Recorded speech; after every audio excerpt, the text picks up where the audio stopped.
In the continuation of our series, The View from the Roller Coaster, I'm delighted today to be interviewing Gunilla Holm Platou, artist, entrepreneur extraordinaire, inspiring woman, fantastic person, and contributor to humanity.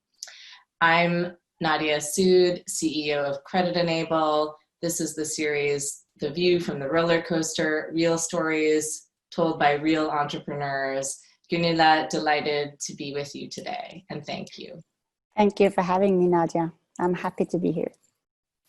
So I love to hear people's stories, and it's always, for me, important to start at the beginning to understand what motivates a person and how did they get to where they are. So we'd love to hear your story. You've had 3 amazing, or maybe 4 amazing entrepreneurial journeys.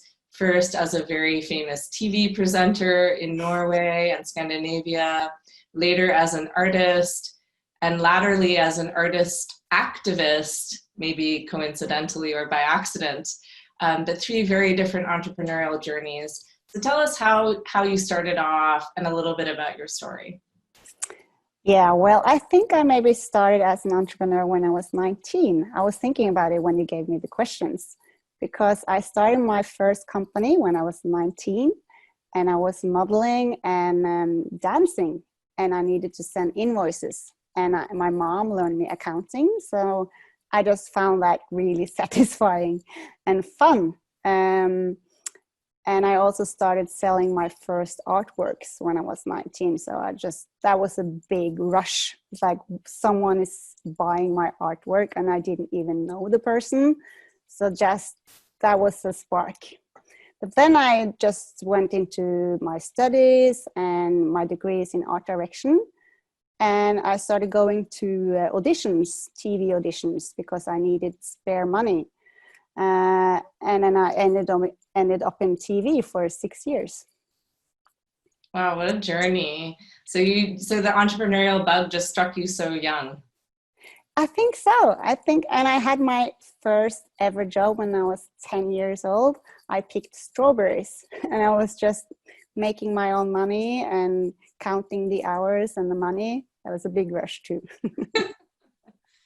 So from TV then you ended up taking the plunge and becoming a full-fledged commercial artist, managing your life and earning your life off of art. Talk to us about that journey.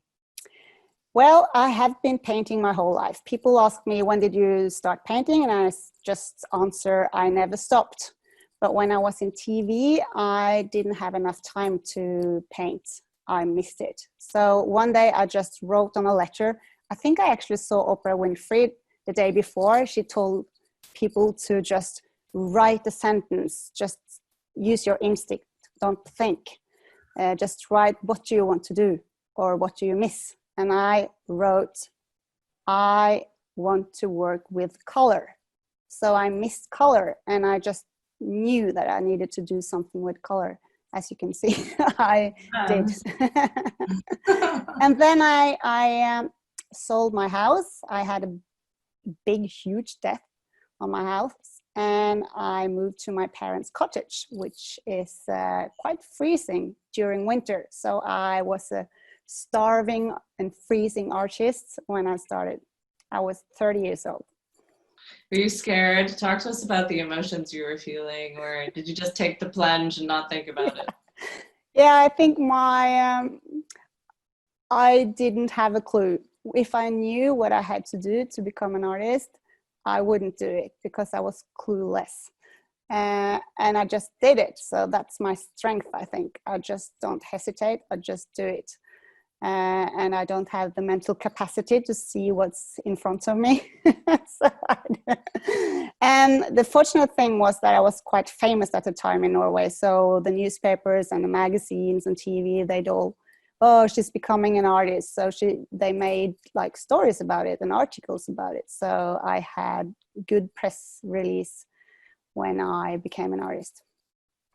So the start must have been quite interesting and hard. And you went from that, living in a freezing cottage, to being a very competent and well-known artists. You've had more than 50 exhibitions, solo exhibitions, which most artists only ever dream of in a career. But I imagine it wasn't easy, and I imagine it was also hard after the beginning when, you know, the initial allure of you might have worn off, and then how did you make that into a business?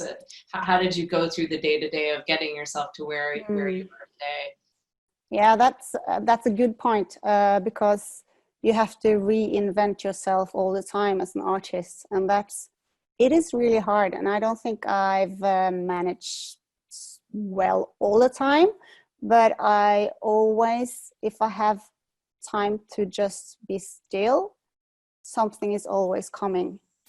If you are still and you just dive into books or go to art shows or take a walk in the woods, something is coming to you. So you just need to fill up the emptiness.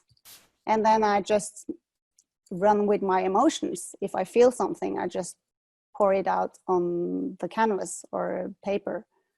And I never stop painting with just a pencil and paper or small watercolor sketches. That has helped me a lot, because sometimes when you're ill or you have a baby or anything, you can't make something big. I just make something really small. I can do it on like my desk or in a hotel room. I just make a small sketch and I can actually sell them, and people buy them, and I'm just thrilled that someone will buy my, you know, small stuff.